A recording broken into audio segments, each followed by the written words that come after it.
addressed.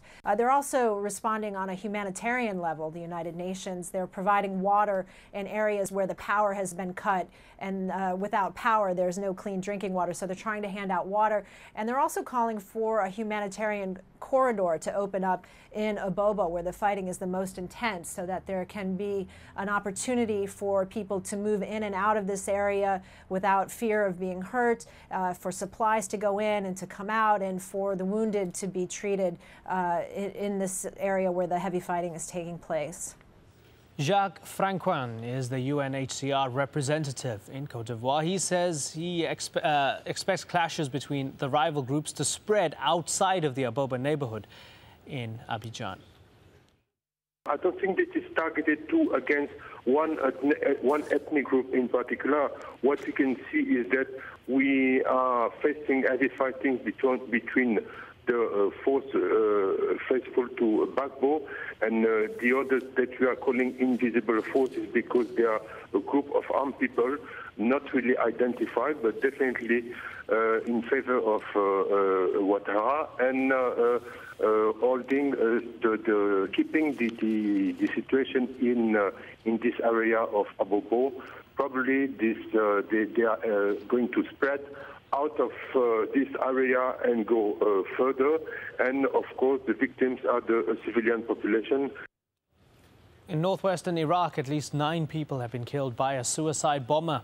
Police say the bomber was targeting Iraqi soldiers collecting their paychecks at a bank in the town of Haditha. And at least 9 people have been killed in a suicide attack at a police station in northwestern Pakistan. Officials say a lorry carrying explosives rammed into a security checkpoint in the town of Hangu. Around 30 others were wounded. The blast was so powerful that houses and shops in the area collapsed. Meanwhile, a court in Lahore has ruled that a CIA contractor accused of murder will not enjoy diplomatic immunity. Raymond Davis claims he acted in self-defense when he shot at the 2 Pakistani men. His detention has strained relations between the US and Pakistan. Pro-democracy protesters in Bahrain have changed tack and staged a mass car protest on the streets of the capital Manama on Thursday.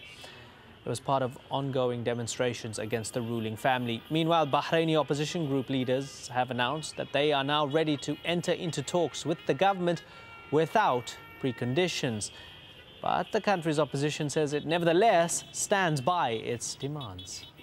We, in our letter, we said we would like to see a declaration from the regime at the beginning of the talk, at the early sessions of the talk, stating the following, that in principle they agree to the end of 2002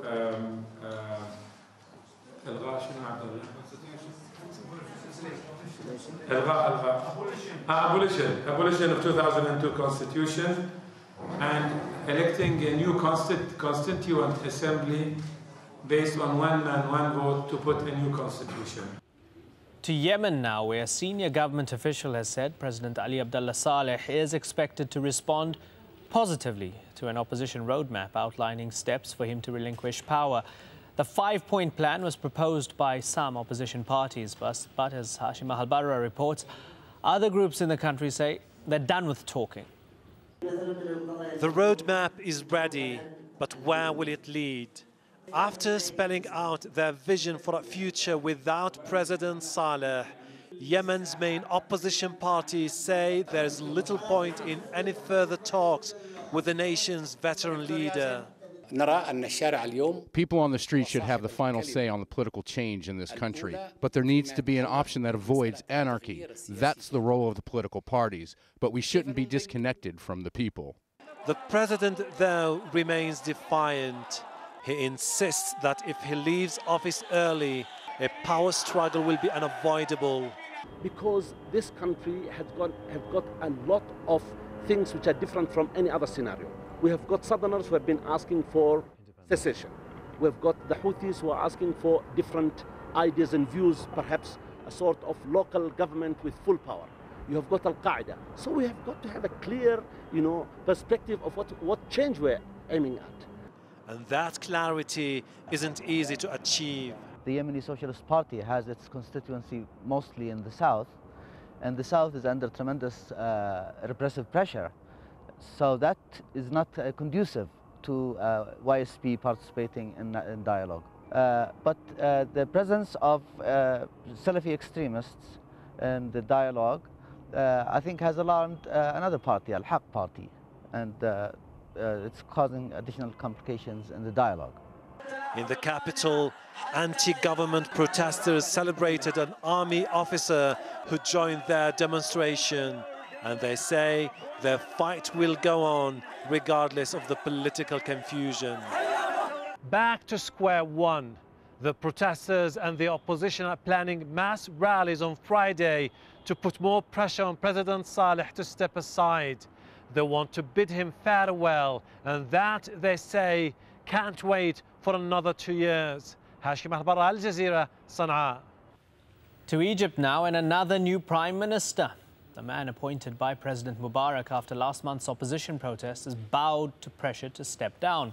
The country's military rulers have now charged the former transport minister with forming a new government. Shireen Tadros has more. It was the protesters' main demand, and on the eve of another million-man march, it was met. The military announcing on their Facebook page they'd accepted the resignation of Prime Minister Ahmed Shafiq, the man appointed by former President Mubarak before he stepped down. 12 hours before, Shafiq was on Egyptian television having heated debates. He told presenters and guests he wasn't planning on stepping down, even given the public pressure and planned protests. He also defended the state security apparatus Egyptians have come to loathe. Friday's demonstration, which had been gaining a lot of momentum here, is still going ahead. But organizers say it's not going to be a sit-in or a protest, but a day of celebration because the Egyptian people have had one of their main demands met. اليوم هيبقى تظاهرة فيها احتفال. Friday will be a festive day. We will finish in the evening and tell people there is no need for further action now. We need to give a chance to the new cabinet to tell us how and when the rest of our demands will be met. This is the man tasked with forming a new cabinet, Egypt's new Prime Minister Issam Sharaf. He served briefly as transport minister under Hosni Mubarak but quit his post in protest after a deadly train crash. He said the state was not serious enough about solving traffic issues in Egypt. Youth and opposition groups support his appointment. They want a new government of technocrats and to be rid of any remnants of the old regime. With political changes going full steam ahead, Egyptians are cautiously optimistic. They're keeping a close watch, aware the people's strength lies in their stamina to keep pushing for the kind of Egypt they're still dreaming of. Shireen Tadros, AlJazeera, Cairo. You're with Al Jazeera, tracking developments in Libya, including turmoil in the Arab world is pushing up oil prices, and that's adding to a food crisis, with the UN warning that food prices are at a record peak. We look at what else is driving the rises.